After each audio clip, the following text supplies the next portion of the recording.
Kasih karunia dan damai dari Allah Tuhan kita di dalam Kristus Yesus yang memberkati hati dan pikiranmu sekalian. Amin. Shalom Ibu Bapak Saudara-saudara. Hari ini kita mendengarkan renungan harian dari Gereja KBP Maranatha Rawalumbu di hari Selasa tanggal 25 Mei tahun 2021. Firman Tuhan yang ditetapkan untuk kita, kalau di dalam bahasa Bataknya Galatia 5 ayat 22, tapi kalau dalam bahasa Indonesianya Galatia 5 ayat 22 sampai 23a. Saya akan bacakan untuk kita. Tetapi buah roh ialah kasih, sukacita, damai sejahtera, kesabaran, kemurahan, kebaikan, kesetiaan, kelemah lembutan, penguasaan diri. Itulah firman Tuhan bagi kita. Ibu bapak saudara-saudara, kita sering diingatkan bahwa kehidupan kekristenan adalah kehidupan yang harus berbuah. Hidup orang Kristen itu sering dianalogikan seperti pohon, apalagi pohon buah. Tentu dari pohon tersebut tidak sekedar diharapkan daun atau rantingnya, tapi yang paling utama adalah bagaimana pohon itu menghasilkan buah, sehingga buah itu bisa dinikmati oleh siapapun. Bila pohon buah itu tidak menghasilkan, maka pohon tersebut layak untuk ditebang, lalu ranting-rantingnya dikumpulkan supaya dibakar. Begitulah kehidupan kekristenan kita. Seperti dikatakan Rasul Paulus di Filipi 1 ayat 22. Tetapi jika aku harus hidup di dunia ini, itu berarti bagiku memberi buah. Tidak sedikit orang Kristen tidak memahami hal ini, bahkan melupakan arti kehidupannya di dunia ini. Sehingga ada saja orang Kristen yang tidak menghasilkan apa-apa, bahkan menghasilkan perbuatan-perbuatan yang tidak baik atau buah-buah yang busuk, seperti melakukan tindakan-tindakan kejahatan, kriminal, perseteruan, perbuatan-perbuatan yang tercela, dan lain sebagainya. Berbuah secara Kristen bukanlah sekedar kesuksesan atau punya jabatan atau punya pangkat atau memiliki harta yang banyak untuk dipersembahkan ke gereja. Memang tidak salah memiliki jabatan, tidak salah memiliki pangkat. Namun yang paling utama adalah bagaimana hidup kita ini bisa memiliki makna di tengah-tengah kehidupan kita. Firman Tuhan tidak cukup kita hanya memiliki harta duniawi atau kedudukan duniawi. Harta, pangkat, semuanya itu adalah keinginan-keinginan daging. Justru Paulus menekankan supaya kita tidak melekat dalam perbuatan-perbuatan daging, dalam kehidupan daging. Itu sebabnya Paulus menekankan tentang buah roh di dalam kitab Galatia ini, yaitu kasih, sukacita, dan sebagainya. Untuk itulah ibu bapak saudara-saudara, saya mau menjelaskan buah roh itu. Yang pertama adalah kasih.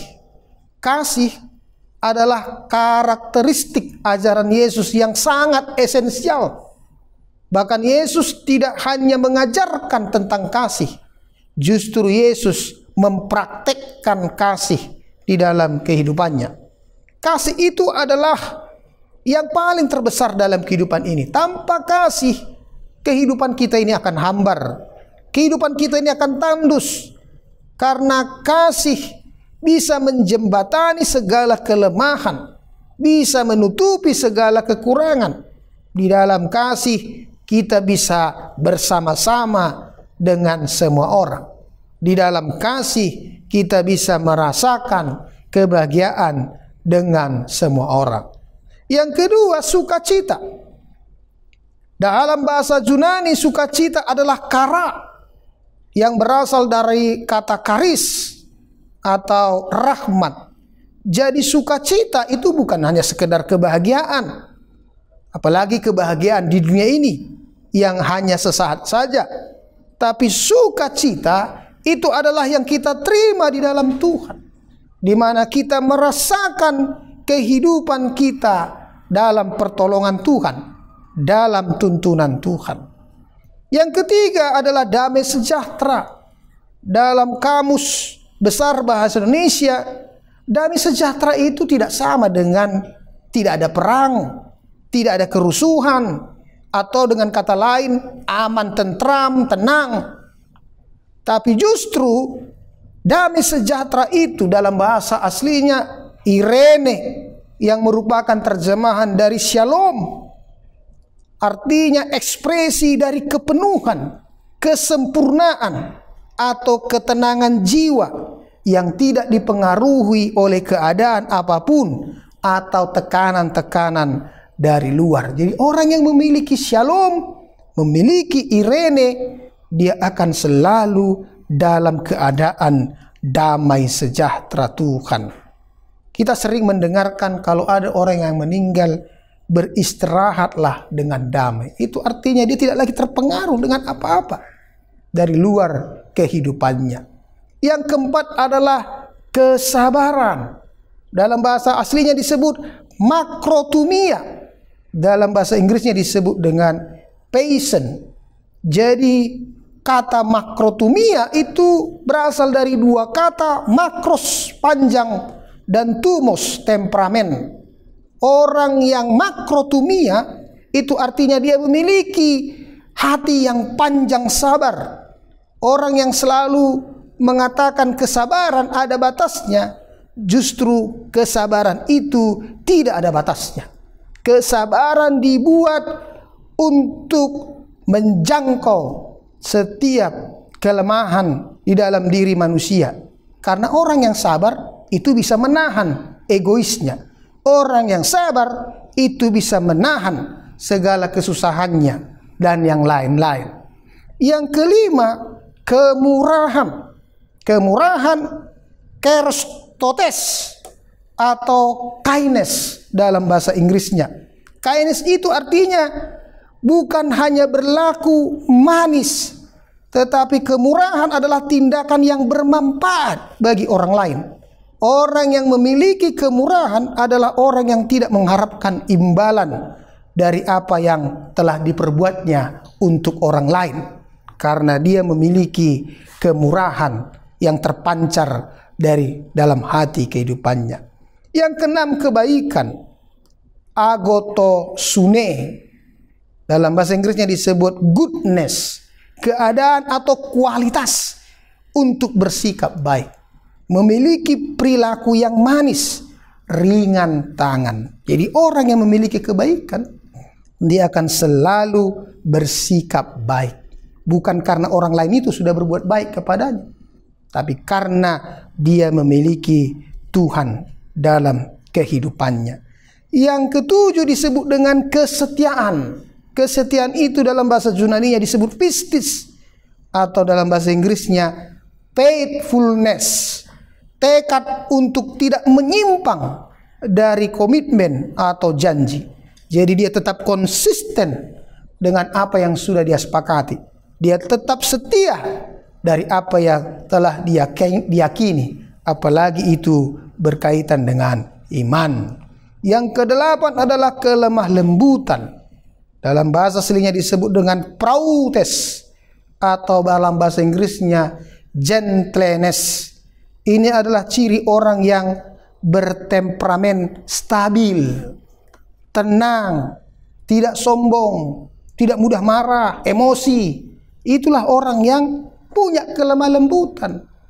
Kadang mungkin dalam kehidupan kita ini, kita tidak senang dengan orang lain, apalagi orang yang membenci kita. Tapi kalau dia memiliki kelemah lembutan, dia bisa tenang, dia bisa stabil, atau dia tidak akan sombong dalam kehidupannya. Yang terakhir atau yang kesembilan disebut dengan penguasaan diri, ekrateia.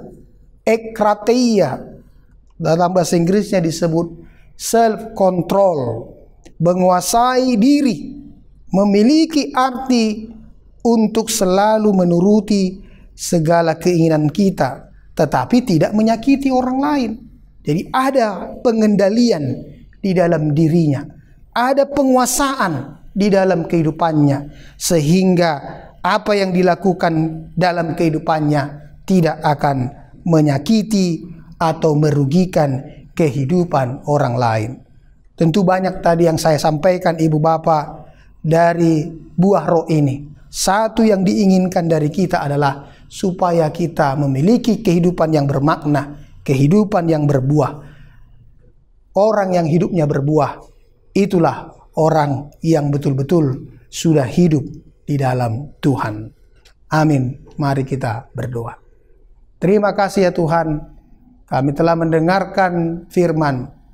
Ajar kami Tuhan untuk memiliki hidup yang berbuah, seperti buah roh yang dikatakan oleh Rasul Paulus di dalam kitab Galatia.